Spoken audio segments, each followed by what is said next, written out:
A verse that's more taken out of context, any verse I know, particularly by non-Christians, is the one we're going to look at today, judge not that you be not judged. And it's used in a way that the world says, actually, I can live as I like and please don't judge me. We call it existentialism.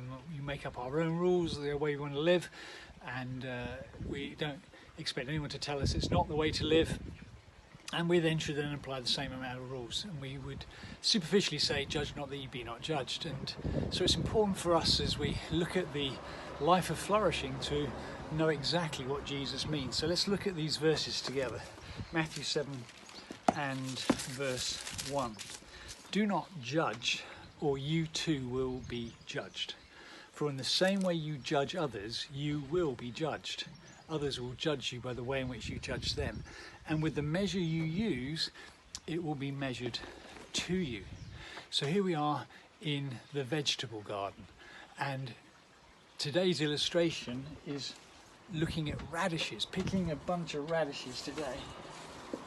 They all look the same on the top, but underneath you find beautiful, beautiful, tiny, insignificant.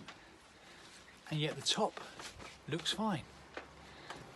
The word judge used in the Greek here is much broader than the way in which we use it typically in the English language. We use it in a way of condemnation, a courtroom, and looking for a pointing finger to accuse and to condemn someone for the action for which we see them doing, which we don't think is right or fair.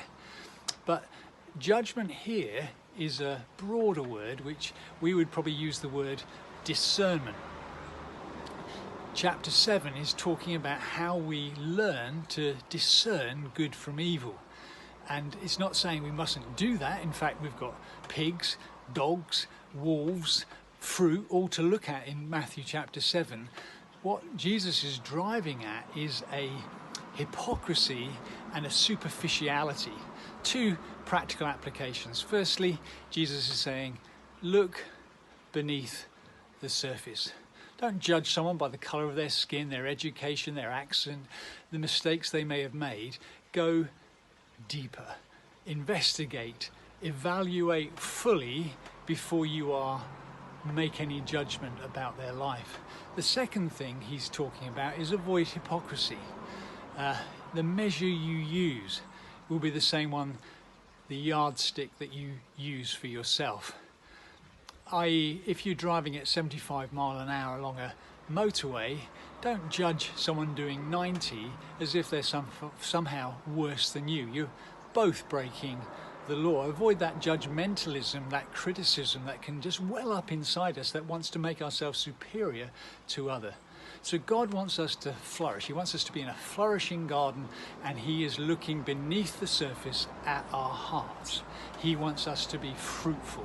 And so Jesus is encouraging us to look at others in the same way God looks at us.